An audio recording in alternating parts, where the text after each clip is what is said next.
Yang ni kena tumpu perhatian lah. Nombor 2 ni sebab ada banyak cabang. Okey, tindak balas penambahan. Tadi kita buat tindak balas penukar gantian sebab Alkana tu memang sedia ada, dah tepu, dah penuh.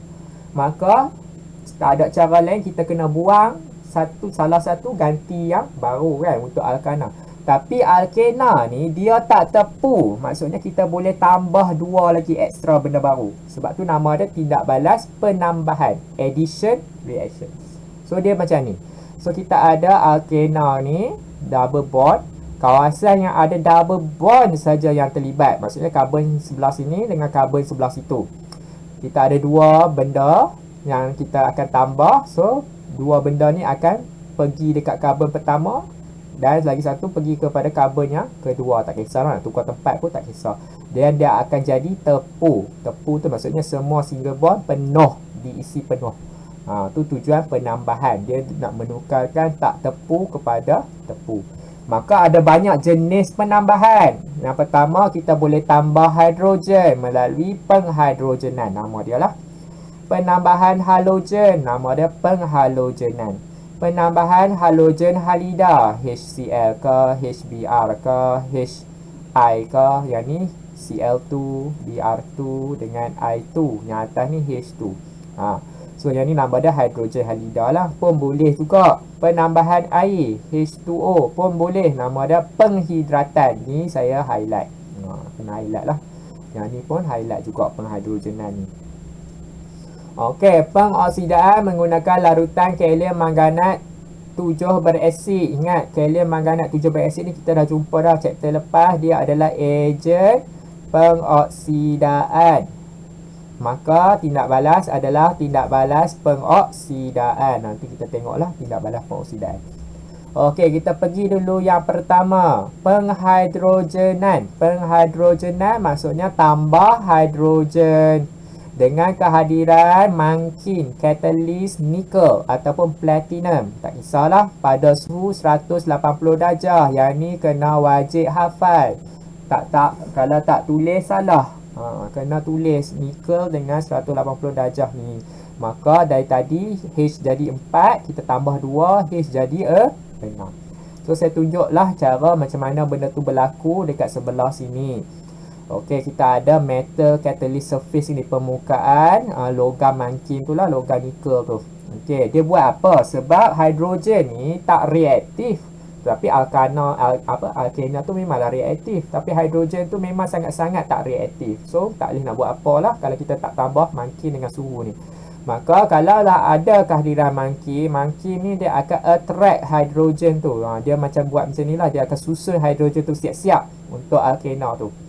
Maka alkena datang, just pergi dan tukarkan dan ambil hidrogen tu. Macam tu lah.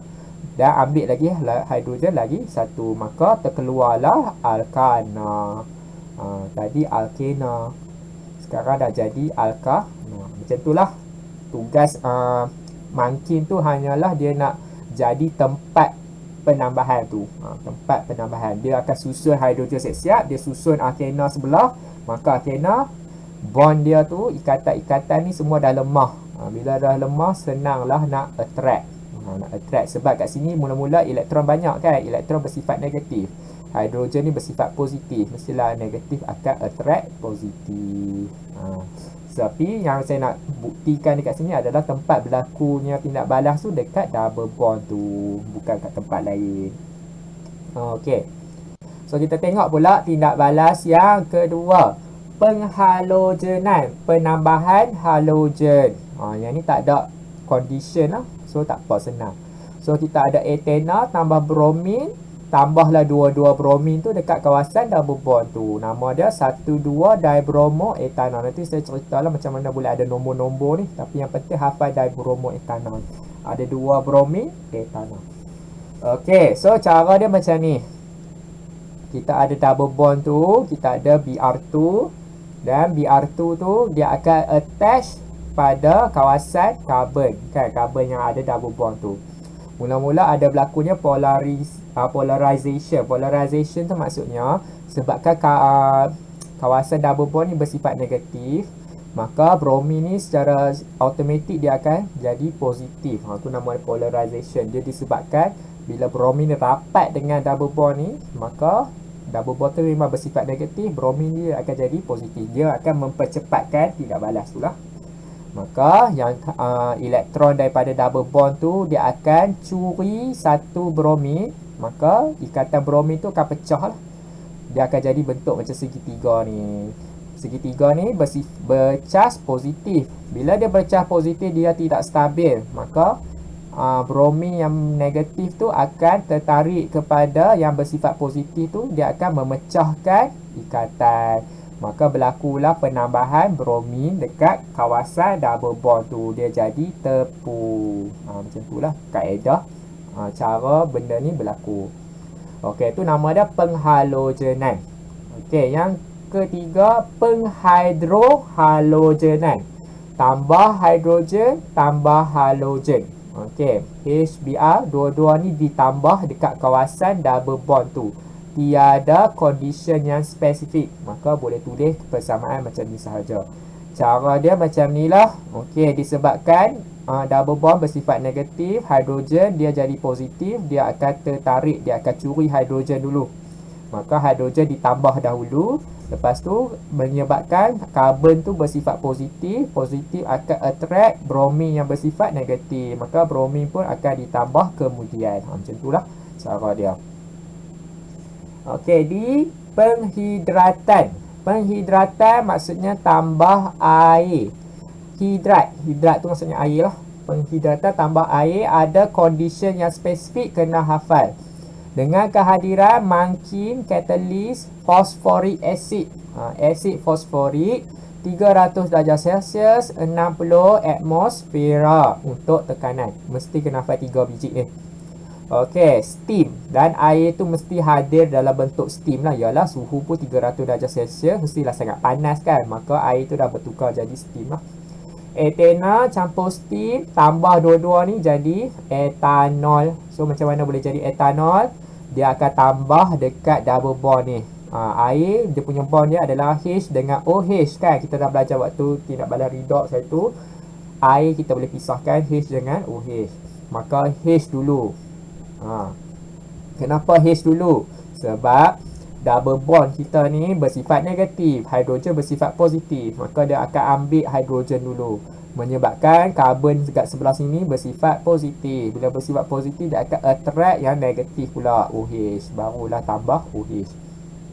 Macam itulah cerita dia. Nampak tak? Kalau double bond tu negatif tu akan attract hidrogen dulu, maka tinggallah positif dekat sebelah sini. Yang positif akan attract negatif. Negatif datang daripada oksigen. Maka kat sini dia tertambah bentuk macam ni lah kan.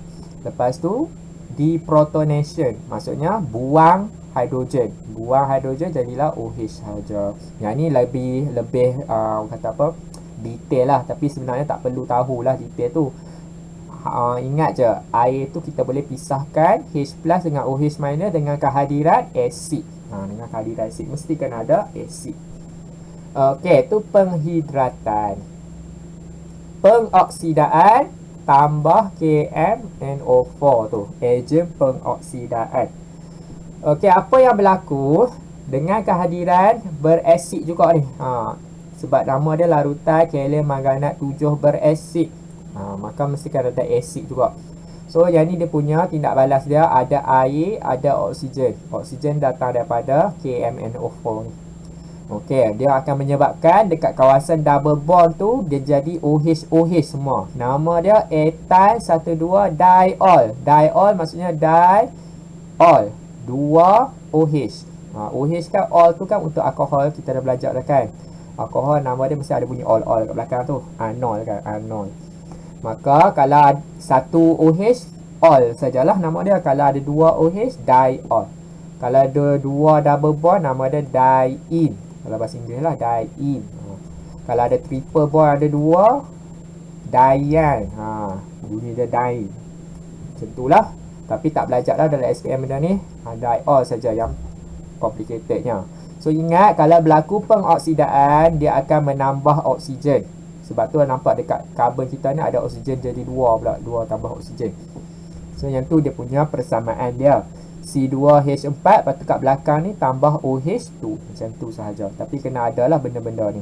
Kena ada benda-benda ni, dan syarat dia kena ada ejen pengoksidaan dalam keadaan beresid. Okey, setakat ni faham untuk penambahan? Faham. Faham Cikgu. banyak. Ya? Ada soalan?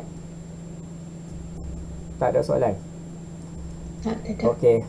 So, banyaklah alkena ni, banyak benda nak kena tahu. Penambahan tu dah banyak dah, ada 5. So 5 ni kena tumpu perhatian, tapi saya highlightkan lah yang mana yang popular.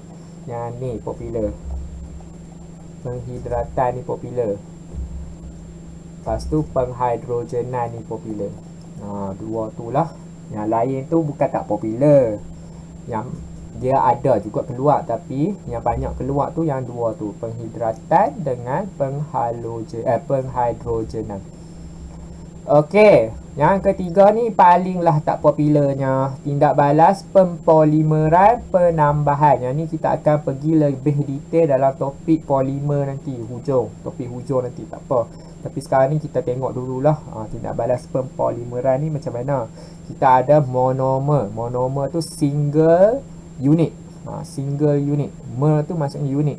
Mono tu single. Single unit etena.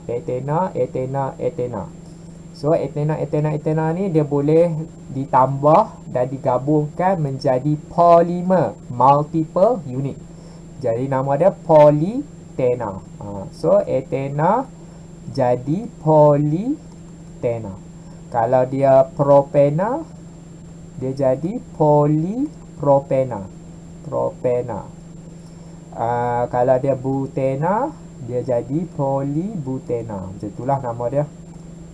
So cara nak lukis dia, kita letak N, lepas tu monomer kita tu, dan lepas tu kan tadi monomer kita tu ada double bond kan, H. Nak lukis polimer dia, kita kena buang double bond tu, jadi single bond. Lepas tu buka kat tepi, buka kat kanan, lepas tu buat kurungan N kat bawah pula. Macam itulah cara nak lukis polimer dia. Tak payah lukis panjang-panjang ni. Kita boleh simplify jadi simbol macam ni sahaja. Okey, faham untuk polimer? Faham cikgu. Nama dia penambahan sebab kita tambah macam tu saja. Tambah. Jadilah polimer penambahan. Nanti kita akan belajar lebih detail lah. Polimer ni ada banyak lagi, tak semestinya etena ni saja.